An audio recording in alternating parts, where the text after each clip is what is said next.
All right, we're in section 13.4 where we are trying to find probabilities of compound events. So when you look at a compound event, by definition, it is two or more events that are using the words and or they're using the words or in the statement. So what you have to keep in mind is when you're reading the problem, does it use the word and or does it use the word or? And we have some formulas that we have to take a look at um, with those particular problems. So what we're going to look at first is anything that has an or statement. So it says or with the problem. The first thing that we have to ask ourselves uh, when it comes to the or statement is, are the events related? So if you say no, they're not related, then we are looking at an event, the two events are mutually exclusive. So when they're mutually exclusive, you are going to look at this formula right here, where it's going to be the probability of the first statement plus the probability of the second statement is going to give us our total probability of the two statements. So like they have here in the chart, uh, you could say, you know, looks like they have mostly, looks like this, they're even numbers in the first box, there's odd numbers in the second box, and then they're, maybe they'll say something along the lines of like, what's the probability of choosing an odd or an even number, stuff like that. If they are if they are related, then you can say they are overlapping. So looks like here you have this diagram where you have some numbers that would fit in one aspect of the question, and they'd also fit in the second value as well. So like say for instance, maybe you'd be asked a question like, what is the probability of selecting an prime number and or an even number, something like that. So like 2 and 3 are prime numbers. They would fit both of those uh, situations, and then even numbers are on one side, odd numbers are on the other side, and so on and so forth. So that has its own set of probabilities where if you have a um, overlapping one, it's going to be the probability of A plus the probability of B subtracted by the probability of A and B. So those would be, combined. So if you look at the first question here, it says you roll a 20-sided dice. What is the probability that you roll a 12 or a multiple of 5? So because we have the or in the question, we have an or statement. So now we have to ask ourselves, is 12 and a multiple of 5 mutually exclusive, or do they overlap? So the question you have to really ask yourself, is 12 a multiple of 5? And the answer is no. So since we can say no to that, we have an event that is mutually exclusive.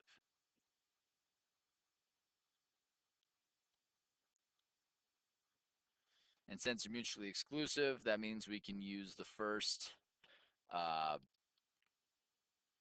formula here where it's going to be the probability of A, which in this case is the probability of getting a 12 plus the probability of getting a multiple of 5.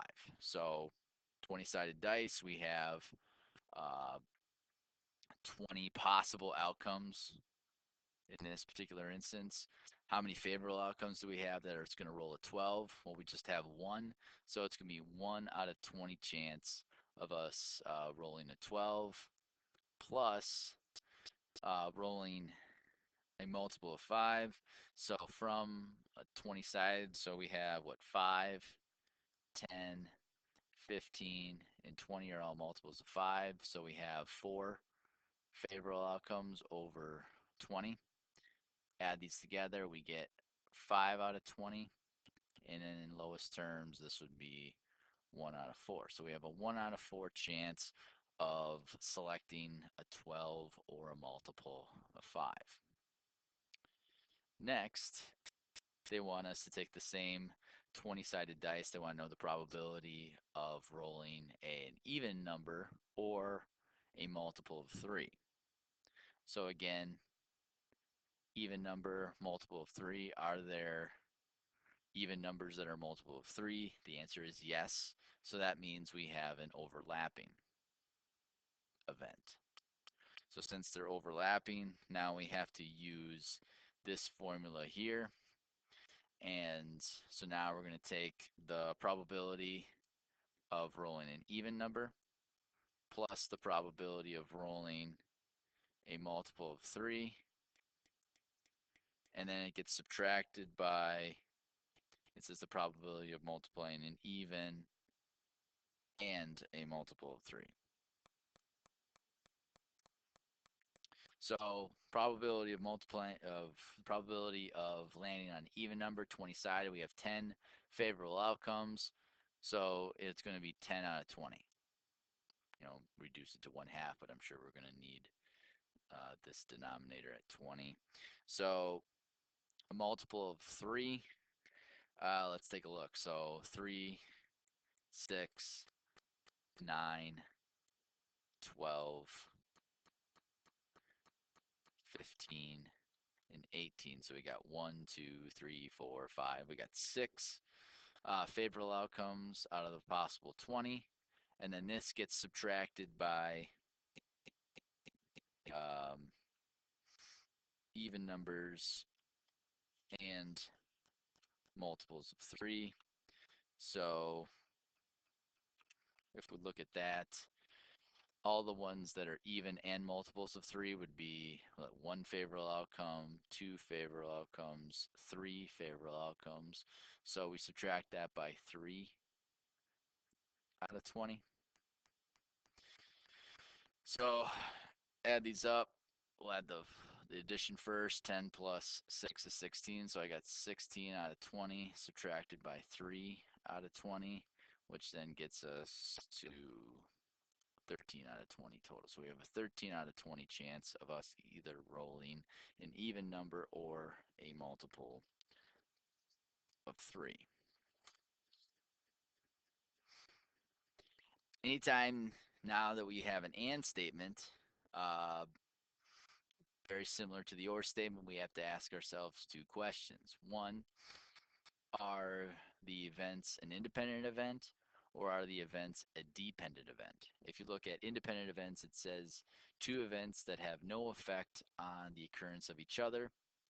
So usually what that means is if you're looking at probability and stuff, there's a replacement. So you would say for instance you had like the 20-sided dice, um, you roll just the 1. There's no replacement with that. Or if you had like numbers, in a bag, do you put the number back in after you're selected more than 1? Stuff like that. A dependent event, it says 2 events that do affect the occurrence of each other. It says without a replacement. So, you pick one, pick a deck of cards, you select one card, but you don't put it back in and select another. So when it's an and statement, you are going to be multiplying. So when it's an independent event, it's going to be a probability of A times it by the probability of B. If it's a dependent event, it's going to be the probability of A multiplied the probability of B given A, which means that A was taken out. So that means you're going to change the number of possible outcomes, also taking into account the value of favorable outcomes depending on what the problem is telling you. So if we look here, it says an acceptable 2-digit code made from digits 1 through 9 consists of even numbers followed by an odd number. You choose 2 numbers at random. Find the probability that you have chosen an acceptable code. So, first things first, you are given digits 1 through 9. So you have 1, 2, 3, 4, 5, 6, 7, 8, 9. So those are the possible outcomes for the digits. All right, so it says consists of an even number followed by an odd number. So the first number is going to be uh, even. So we got to look at all of the ones that would be even. So I have 1, 2, 3, 4. So I have 4 favorable outcomes of the possible 9 values. So for the first one, I could say that the probability is going to be 4 of 9. Okay. So this is a scenario where this is an independent event. All right. Uh, the two events have no effect on each other, so we're going to use this type of formula for the probability. So now it's going to be multiplied, and it says that the second number has to be an odd number. So we have 1, 2, 3, 4, 5. So 5 out of 9. Okay, so since it's multiplication, we multiply it across. 4 times 5 is 20, and 9 times 9 is 81. So we have a 20 out of 81 chance of choosing an acceptable code. Okay. Looking at this last example here, it says that a bag contains 4 blue marbles and 8 yellow marbles. You choose one marble at random.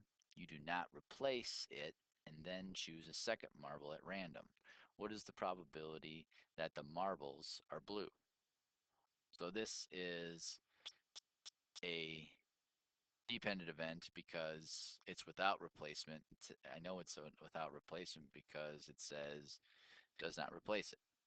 So we're going to be using this formula here. So the first thing they want us to do is find the probability of selecting a blue. So the first time you have 4 and 8, so you have 12 possible outcomes. And since there's 4 of them, so you could say that you have a 4 in 12 chance of the first marble being blue.